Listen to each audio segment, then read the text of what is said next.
welcome to Danger Recall. I'm going to be your host this week, Colin Hubbard. That's my name. I have a few guests with me for this part. I have, oh my goodness, first up, Ross Harmston. Hello there. Oh my goodness, how are you, Ross? I'm very well, thank you. How are you? Yeah, I'm good, thank you. Do you want to introduce the next guest? To my right, there is Scott Wilson Besgrove, a.k.a. Wolfgang Hemingway, a.k.a. Cara Bonhara, a.k.a. Cara the Cara Man. Cara the Cara Man. How you feeling today, Scott? I'm feeling pretty good. I was just saying, Ross introduced me to his right. It's about the only time I am on the right. Am I fucking right? Scott, do you want to introduce the next guest? Thank you, Colin. I would love to. On my right is a man, a myth, a legend, a bear, and a father. He's Dron Bolskill. Oh! Word up. How's it going, guys? Not bad, Drum. How are you? Yeah, I'm all right, mate. Yeah, Not nice. too bad. Good to have you here for this episode. Yeah, we're going to talk about episode 10, aren't we? Glad to be here. Glad to be here. Yes, absolutely. Would you Thanks like for to having me. introduce our last final guest? I will. So 4 people in the house today, and we have a very special guest, someone who is rarely about these days. He's in the shadows. He disappeared. He's reached the upper echelons of humanity. It's the Danger Master, Dan Thompson. Ooh, mouthful of pretzel, unsound checked. This is a strong start, even by my lofty standards, isn't it? Hello, everyone. I'm sorry, mate. You sound terrible. I'm going to have to start that again. No, I'm joking. You sound great. Thank you for joining me today. It's nearly a full house. Nearly a full house on Danger Recall. I can't believe it. Tweet right. us, James. James might join us. You never know. He might turn up halfway through, running in the shadows. Oh, Captain Late. There he is. Yeah, so we're going to talk about episode 10 today. Episode 10. Yeah, important episode. We get into double digits, Yep. which is amazing. There's loads We of good talk stuff. about it. There's a lot of talk about digits, isn't it? It's such a weird intro. Got nothing to do with fingers at all. I love this as well because Dan says there's loads of good stuff coming up, and then he's like, well, I don't know actually because... But actually, he was right. There was loads of stuff coming up in the future. We have the Yomadai song. Oh, sorry. Hold on, we got to hang on. Thank you, Ross, for stopping me. We have a summary from Ross Armston. I'm so sorry that I delved into the episode straight away. Mine's okay. Right, this is episode 10. That's what you Sphinx. That's good. I like that. The club go to see Gerazana the Sphinx and question her about the murders. They glean very little from her, but after some investigation within the tent, the club discover that a 17-year-old Varisian girl named Aika created Gerazana as an illusion, as well as half the carnival. Gary finally reveals his true name as Shania, but feels that she should leave the group. But Fulton reveals all, literally, and I mean literally, and is then persuaded to stay. Mistress Amara Dellison tells the club of Ica and where she is from, and Shania and Fulton stumble across some townsfolk punishing Michael from the carnival at the end of the episode. Thank you, Ross. All right, so now, first up, we have the Yomadai song. Remember that? Oh, yeah. Madai, but Yomadai day. One, that is a reference to Drum. Can you tell us? It is Slipmatt and Lime, or SL2, from the rave era. It's a cracking tune. Do you remember what the song's called? Raggatip. On a Raggatip. On a Yeah. Raggatip, There is yeah. it's a sample, and I did have it written down, and for some reason, it's deleted. So we'll tell you in a later episode. No. I'll tell you what, in replace of that, I can tell you that it's been remixed since by Decline, and there's multiple remixes of it, all of which I have because I in love it. The sample is from Jar Screechy's Walk and Skank. Nice. So there we go. We also, just before that, we had our first celebrity do our intro as well. David Attenborough. We did. Yeah, right. Yeah, he was quite good, actually. David He came in after filming some Nice. Planet Earth, and he did a little voiceover He was for very us. professional, actually. Yeah. Yeah, it was Smelled good, nice wasn't he? too. Yeah, yeah. And he always has to say his name as well, which is weird. So strange. Yeah. My favourite thing about him was the fact that he said that he watches the podcast, despite it being an audio podcast, and the fact that he does it while filming Planet Earth, which was filmed several years before we ever had the idea to do this. I mean, he's quite old, isn't he? He's getting he doesn't know. know what's going on, does he? Yeah. Then we have the chat about the neighbours. Do you remember the neighbours? Oh yeah. Yeah, we chat about brownies. Is that for where we drum. found out we all had like quite decent neighbours? Yeah, we did, yeah. Dan said no one knows their neighbours, and then we proceeded to prove him wrong Yeah. by telling him how much we know about our Yeah, neighbours. you got brownies. I got a courgette. Yeah. And there's Scott got really wasted with them. Yeah, I got house All such party. suggestible things: brownies, courgettes. also there was a peek behind the curtain. There was something cut from this episode. What was? About the neighbours. We each went round and talked about our neighbours. I was thinking about this. And and I said a rude word about my neighbour. Oh, yeah, you did. And we had to cut it. That's another. That was really. You really slated your neighbour, didn't you? Yeah. Oh, yeah, I said a really bad incredibly word. funny, Yeah. and I think we all wish we could have left it in. Really, Well, Rush, but- you've moved now, so you could like slag them off if you want. Oh, this is true. Yeah. Well, no, I won't. She, you know, Patrons. You're not gonna diss them on the internet. Nah, Your mama taught you better than that. Yeah. Is that right? Yeah, exactly. All right, cool. So all right. is this twice in 10 episodes that Ross has had content cut for it being inappropriate for air? Yes. Yep. Yeah. Then we referenced the Right Honourable Jeremy Corbyn. So if you don't know who he is, Nobody else neither does anyone anymore. else does these days. Yeah, we forgot about him completely. At 12:20, we actually go to see the Sphinx. Whey! I like in this, just in the preamble, Drum trying to remember all of our social medias as well. Oh, that was fantastic. Yeah. They were Fondlefuck, Turnip Brain, and Docile Being. Docile being! That sounds like a clothing line like Bathing Ape. I mean, the thing is, Dan threw that. To He me threw it at you, knowing- didn't he? Yeah. He knew I was going to mess that up, man. Like, so that was purposeful stuff. It was great. Anyway, So we actually go and see the Sphinx. M takes the lead, but he's kind of nearly dead at this point in time. So, they ask about the enemies. M asks 2 questions, and then the team takeover, which I think is great because M was he'd just been stabbed. All of this was going on. The Sphinx kind of steps forward and then steps back again, and that's when we all start kind of questioning whether this Sphinx is real. I did anyway. I like the sort of the progression of how that interview goes is fantastic. Like, you know what I mean? Because like we're not getting much, but we get just about enough. And then once we start discussing it, Yeah. you know what I mean? It's like, wait a minute, can Sphinxes do that? We check, no, they can't. And then it's like, so either someone's doing it, you know what I mean, or it's someone else, and then Caragor finally hits on like maybe what was she ever actually here? And like I really enjoyed listening to how we sort of peeled the onion on that one, you know. And also, you mention a shapeshifter. Yes, I do. Like Shania says, maybe it's a shapeshifter or something. And I was like, listening back, I was like, fucking hell, like, how did we get there? We do as well. It is not what we get from the Sphinx. Bunny ear quotes.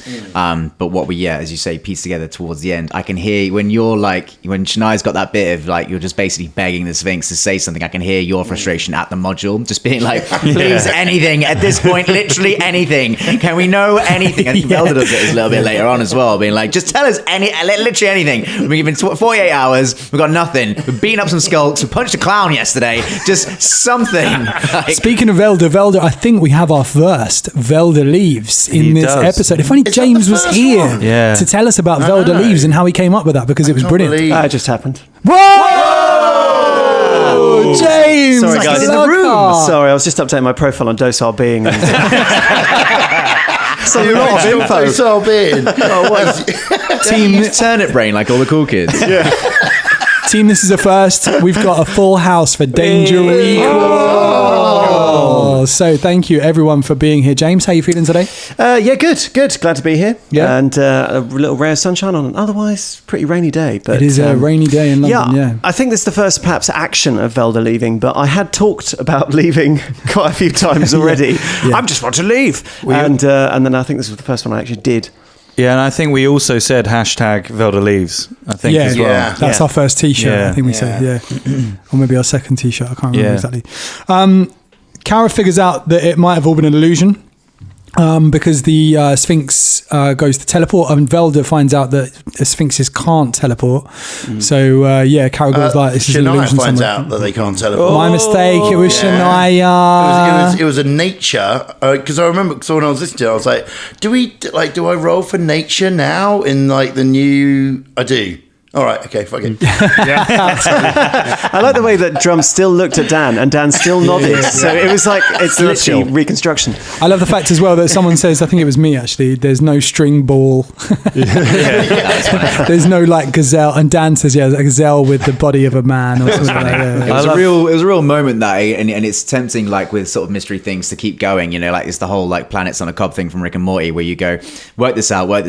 They apply the academic thing. Someone says it was Caragor goes like, oh, maybe she wasn't even here, and then the temptation is just to go like, is any of this here? Did you all just fall asleep inside of one of Fulton's pocket meat dreams, like at the carnival? And we like, I love this everything falls away, disappears, you know what I mean, turns into electrons or whatever. The bit when you grab, it's so funny listening back, because both Shania and Caragor just grab Travis. Yeah. Like Oh my God. he just comes into the M tent does and it like- quite a bit, but in this episode it's them two. There's a lot of stuff going on. It's an interesting one because it's the first episode where you guys really all come together. Like everyone contributes an idea in that scene that leads to you working out what it is. And you don't turn on each other for trying to come up with an idea like you do during like the early investigations when it's just attacking each other for looking at tracks and like talking over it. This is the first time everyone kind of works together and accomplishes it. And it's great. It's a great one to GM because I'm just sitting there with this like the mystery and I'm just like, solved that, they've solved that, they've solved that, and it's just really satisfying when it's like they're picking up every clue. I love this bit with Fulton when he goes halfway in and out of the door.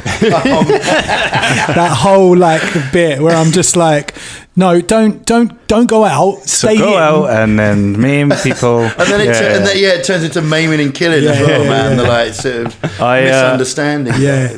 I love that the list of suspects we've got is two humans wearing boots. Boots and eyes. Boots and eyes. That's one of Scott's very early like frustrations at how bad we are at playing the game. Like we also had the Booty Man mentioned in the last episode, which we didn't get to because I think I skipped over it because of time. To be fair, we still haven't found Zabuti Man. We haven't found Zabuti Man. No. To this day. Still at large. Now Shania then speaks to, because we find Ica. She tells us that she's Jerizana, and M does this whole like teacher thing. He's like, You could it's tell all that right, Colin's it's a okay. teacher, Right, you could tell I've done that before. Like. And then Shania speaks to Ica about the boots and eyes. Ica just screams and casts dancing lights. That's a really good image, isn't it? With her like thrusting dancing lights all over you. Yeah, I mean, this is like when I was listening back to it, I was like, you know, this is like it really sort of builds to a bit of a peak, you know, like there's something sort of pretty cinematic about it. Now, I mean, I haven't had a chance to listen back to any of the ones before this, but like in my memory, like this is the first time that we sort of hit that, because when we used to play together, like we always sort of made each other laugh and whatnot, you know what I mean? But then there were certain points when, you know, it sort of built, things sort of just came together in a certain way, and, you know, it felt cinematic, and that was the first time it had happened on the podcast, you know what I mean? Which is very, you know, quite exciting, I think. So Ica goes to run away, and then Caragor tries to grab her and slips and fumbles, and no, Cara does grab her, and no, Shania. Caragor does Just succeed. misses. You're getting mixed up because on, tell me. Caragor rolled so badly throughout the first 12 episodes of this campaign that He you're did. rightly justifyingly thinking that I missed that. I think it's later on where Caragor goes to grab Travis, misses epically, and then Shania just plucks him out of the air. That's it, yeah. That's Yeah, similar. That's right. But then Shania at 36 minutes and 10 seconds gives her real name. We find out who Shania is. Yeah, a little reveal moment there. I mean, you know, like people who are listening to it pretty much knew that because, you know, but yeah, you know, it's a reveal for the club. So and I really like, because I've been waiting for a moment when that could come out, you know, and I was just like, oh, this is an opportunity. Dan, as a GM, how did you feel about someone using their real name? Oh, finally, it was great because we were like, I think Caragor's real name came out a couple of episodes before in the bar. Is it not come out yet? Not coming out yet. God. We haven't found out who Caragor is yet, Dan. That's in my notes, mate. All right, so we're still waiting on that. But yeah, that was one of the things I think I said on an earlier Danger Recall. That was one of the things I wish I'd put as a rule at the start of it. Was the two rules I would have put on if I'd thought about it was like change up your alignments a little bit so you're not all chaotic neutral, and can everyone just start with their real name to make it less confusing? But actually then we wouldn't have had Gary, so it would have been and we wouldn't have had this lovely reveal, which is it's a huge moment. It's a huge moment for the whole story because it's everything is hanging on a knife edge at this point. You've got Shania is about to leave. You've just found out that the carnival haven't been straight with you, having just started to trust them a little bit, so everyone's not sure. The carnival are ready to kick off, they are and there are enough of them to prove a serious problem. There were a lot of people Dangerlings asking back at the time of like what would have happened if the Danger Club had fought the town or had fought the carnival, and there were times where that was really close, and that was like we would have been dead, wouldn't we? Yeah, we would have just been dead. No, they'd have been dead. Oh yeah. I love this. I love this next bit where Fulton just says "fuck you" to Velda for no reason. It's like "fuck you." I remember that. Yeah. Fulton was arbitrary, even more so back in these early days. That really reminded me. It's worth noting, because like there's a few shout outs like in early episodes before this one as well. A minor pause there because someone had a delivery, didn't they, David Attenborough? Yes, sorry, I was having a flip. Which is a chocolate covered. No, they'll have to wait for Danger Recall for that. Do you know what I mean? All right, that's when that'll come out in about 10 years, as we've said before. Right, Dellison comes over, and we know that the carnival isn't killing anyone. We've kind of figured it out, and then we have Shania storming off over, and then Fulton runs after her, saying, "I need you. We need you." Do you want to talk about that? Fulton and Shania both in the room right now. Sure. I just want to go back to Scott saying and James saying that Fulton's very arbitrary. I want to know why. We were making space for you for this moment, mate. But if you want to go back there, then sure. It was just I noticed back in the early episodes, you single out people. Fulton singles out people for it was like the not trusting Caragor initially because he's a half orc, and there was like a bit of that with Shania as well going towards Fulton, and obviously how far the team's come from now. It's funny going back there and seeing like, wow, we had the characters had little prejudices, didn't they? Which obviously is justified in lore stuff, but it's interesting going back there and seeing, because Fulton's like everyone's friend now, gives people coins, tries to start revolutions, but back in the day he was like, I don't like you because you look like an orc, you know what I mean? There's that like deep then there, because he's a small town guy kind of attitude. Do you know what I mean? Well, he's from just a small town guy. Anyway, yes, let's talk about. I can see Scott trying to work out a parody song right now, but it's not the right episode. Let's talk about the Fulton and Shania scene. Shania, you can go for it. When Shania left, at that point, I was literally thinking in my head, I'm gonna have to roll a new character because she was going like she was properly I fully meant it. I was like, I'm gonna have to roll a new character because she's not gonna stick around. And then Ross said Fulton comes after her. I was like, it's going to have to work pretty bloody hard to turn this around. You know what I mean? The way that she's feeling. Like, they don't know each other that well at this point, like it was pretty early doors. So, I think that's what we said in the last episode. Like, it's literally been 2 days, I think, that we've all been collectively together.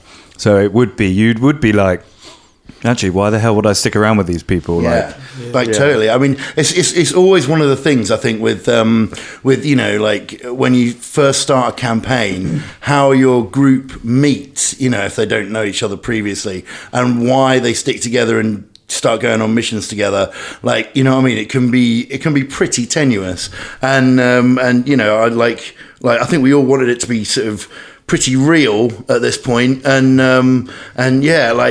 I think one of the things that helped was Fulton's sort of wide-eyed, giddiness at the world. Like, I need you, we all need you, we're all friends. Like, after 2 days, you know what I mean? I mean, that kind of, he was so open, which is completely opposite to Shania, who's very, very closed. Obviously that had a big impression on her. But not nearly as big an impression as him dropping his fucking trousers. Yeah. because and the thing is, like, you know, because I was thinking to myself, he's going to have to do something, you know, that makes Shania like want to, but also me as a player, you know what I mean? Like, I'm not gonna just come back for anything, and I wasn't gonna come back, and then when he dropped his trousers, like, I wasn't expecting that. I don't think anyone was expecting that, right? I mean, it was crazy, and his reasoning for it, I'm still unsure on, but I tell you what, it worked, like it properly worked, because like I was just thinking, like, if I was in that situation, I was feeling all these emotions, and the guy just went, "Come on, I need you." Oh, do you know what? Just look, I'll just drop my trousers. I go like, "Wow, you're insane." You're fucking crazy dude. You say that. Yeah. Fucking crazy like, dude. You know, like literally, like it made me laugh out loud, and then was like, "Do you know what? This guy's worth knowing." I love the fact that Shania was so vulnerable in that in that bit. So vulnerable. It was really nice to listen to. Yeah, well, I mean, you know, it's one of the sort of things about like her character in general is, you know, I mean, she has a lot of shields up. You know, she came from a tough place and she can be real tough, but like underneath it, like, you know, I mean, she is extremely vulnerable. You know, I mean, there's a lot of sort of pain and stuff there to get into. Interesting that you are so vulnerable in this episode when we discover Ica, and then the next time that we see that is when you're telling Ica about your backstory. Well, yeah, I think, and that's kind of. I in general as like what an NPC, like, you know what I mean? Great, it's like, you know, like never has an NPC like had such a huge influence on the game, I think, you know. Never has an NPC had such an effect on so few, so many, or so few. So I can't work it out. Oh shit! I see where you go. I think we'll need a whole thing looking at Travis and Ica especially at some point, because they're so important as it goes on, and they've got so much stuff going on behind it, and their relationship was one of my favorite things about the first year of the show. The thing I loved about Shania's reaction, before we get into Fulton's thing, was how immediate it is, that it's literally like, right, she knows me, I've got to leave, and you in that moment you're like, this has happened before so many times, and she's got close to people and people have found out who she is, and she's just turned around and walked away, and you think about how many people has she lost over her life because that's just what she does, and it's just this automatic response. They know who I am, I'm gone now. Yeah, no, absolutely. Like, I mean, that's why she, you know, in those sort of early episodes is wrapped up in all the bandages and stuff. Because she's constantly hiding, you know, and like, and it's interesting because, you know, when Ica was scared, her instinct was to tell her more about herself, you know, in order to make her feel better. But, you know what I mean, by doing that, she laid herself open to, you know, herself getting hurt, and then and obviously, you know, what happened. But it was really nice, mate. Really nice moment. Fulton, do you want to say anything more about that? I know you're not Fulton, but you are. Yeah, I think I just when I was talking to Shania, I think it was, and I said it doesn't matter what people think of you. I think I was, you know, there's part of Ross that was saying that to myself in terms of, because I've, you know, I'm a guy, I used to be a nerd and I used to get bullied a lot. And then, like, when you get older and you get wiser, you go, actually, you know what? I don't give a shit what I wear and what I do and how I am. Because if you don't like me for who I am, then I don't really want to know who you are. And part of the reason him dropping his trousers, was going, he just pulled them down in front of everyone to go, look, this is me. It's basically, this is me. Like, you know, you just go, but in a vulgar way.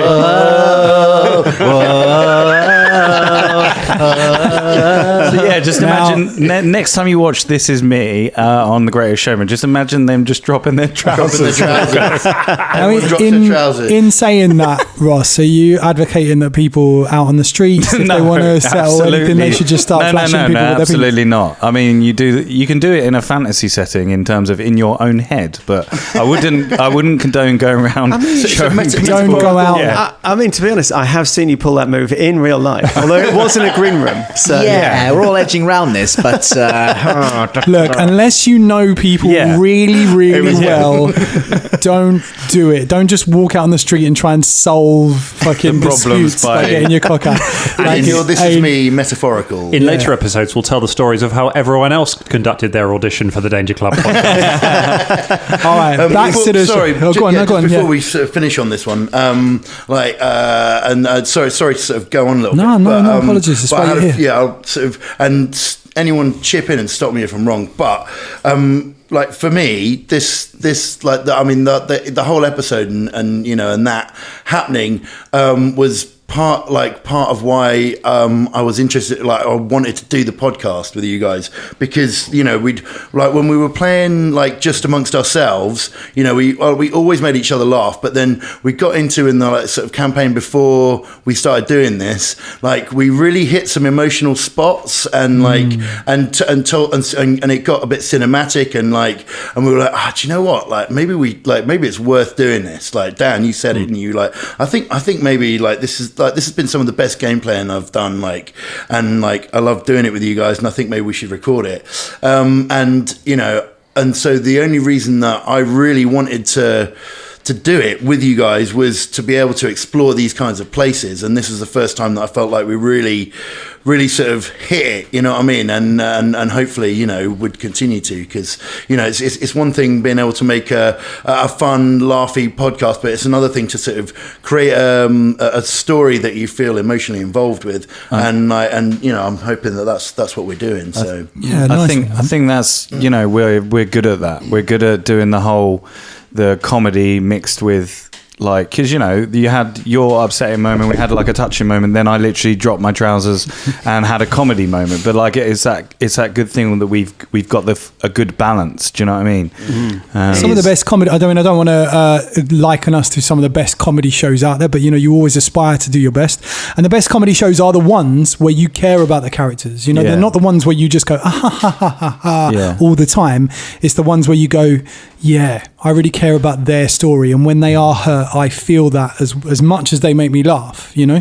And it's so this is future episodes, but like Beelzebub, like he's a very tragic comedy character, but like has a lot. He's not just a sort of voice. He's got a lot deep down underneath all that weird stuff. He's a sad clown. Yeah. Yeah.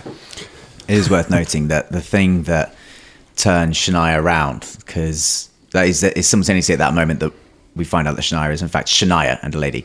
The thing that makes her rejoin the group is an unsolicited dwarf pick, which is odd, really, isn't it? Get a lady to rejoin a bunch of guys is usually the opposite effect. Very good. Very good. Not been lost. All right, let's round off this episode. All so right. the club assume that someone is trying to frame the carnival. I think they're right. We mentioned Keenan and Unagi. Or Keenan and Unani. Those are the names that we're kind of on at the moment. I love that you're tracking the Keeneth. I love it. One. There's a Keeneth as well. No, we haven't got there yet. Today we're on Keenan. Yeah. Okay. We've mentioned Keemith. We've mentioned Keeneth. We've gone Unagi, Unani. We're tracking this through all the episodes. Is there an umami as well? Yeah, umami. Yeah. Yeah. Anyway. Sorry, I haven't been here for all the episodes. That's all right. Ike says she likes Kara's dancing, and the matinee is brought up again. So we're talking about this matinee performance that we want to do. And at the end of the episode, another crowd is gathered shouting, and someone is tied face first, being hit with a stick for breaking quarantine. If only that could happen in real life. You broke quarantine, hit you with a stick. Fulton pretends to go and hit the person, pulls off the hood, and it is Michael. Shania is not pleased. It's another example of Dan using lovable NPCs against us, man. You know what I mean? This was like a template for Ica later on. You know what I mean? Like it's like, oh, you care about this character, do you? Let's make something really, really bad happen to them. Let's see what we can fire up in your bellies, lads. Like when you're not around, Drum, Dan's always like, right, I'm just going to throw a child in there because I know it'll wind Shania up. I was about to say how much I love this episode, because I remember Drum, you calling me before we started this when we did the characters, and you basically had like not conditions, but you were like, this is what I want to explore if I'm going to be on this show. And you were like, I want to do a character that is about parenthood, and I want that to be a part of it, and I want to sort of look into that. I mean, yeah, because I'd literally just had my first kid, hadn't I? So like, that was a strong feeling in me, obviously, at the time. And so I just constantly made you love things and then put them in peril. Michael's from it's not Michael, but like that guy is from that encounter is from the module. Right. It's just I happen to be like, oh, you met that guy earlier. Let's make it that person. Him, yeah. Because you've got a bit. And then when it was Shania that walked in there, because it's one of those ones that you really have to diffuse delicately. There are so many of those that are just like diffusing bombs. And then it was Shania and Fulton that walked into it, and I was like, oh boy. This is going to go badly. James, you weren't here earlier, but we talked about the second time we mentioned Michael. Velda turns around and goes, who the fuck's Michael? I just want to go back to that just briefly. Yeah, showing his heart there. That's who he is. There was a lot of names, to be honest. As a player, I was genuinely confused for the first games, because it's just like, what the funk and who? That is a totally fair point, I think, James. I think although the Michael one might have been a bit of a grey area, that was a bit of sentiment there. I think with the rest of them, it was one of my notes. I was like, I can hear us all struggling between going, I think it's when the sheriff goes, I'm the sheriff of the town, and we all go, yeah, probably, yeah. Which, I mean, the carnival's got guards, you've got guards. Yeah. We've lost in so many names without the clear distinction. Like, ordinarily, obviously, our characters have the visual thing. We can recognise someone who is of the town and has their guard stuff on, as opposed to a carnival goer who would obviously look different. But obviously, to us, and the DM's got to describe it. It's just like, there's a name. It's a funny name. Idris Elba. Who's Idris Elba again? literally doing that throughout it quite a lot. There's a lot of names in this one. Yeah. All right, Dangerlings, thank you so much. Join us next week where we're going to talk about episode 11 or maybe even 11 and 12. Who knows? But this was episode 10. This was Danger Recall Part 8. We're going to call this. Thank you to my guests, Drum and Bow Skill. Hey. Danielle Thompson. Thanks, everyone. James Lockhart. Scott William. Wilson. Sorry, Scott Wilson, Best Grove. Who the fuck's Scott William? Scott Wilson, Best Grove, aka Wolfgang. I'm sorry. Scott, Scott, all right? We are not cutting this. No, we're not. Scott final is episode of shooting Danger Recall. daggers at me. I'm so sorry, mate. Thank you so much for being here, Scott. I see you, Colin. You know when you just haven't had enough water, you know what I'm saying? And Ross Harmston. Yeah, there you go. Hello, bye. You prompted him. You told him your name. James, up until like a year ago, kept calling me Harmiston all the time. It's all coming out now. Hashtag Harmiston. No, never. Harmiston. Take care, Dangerlings. Bye.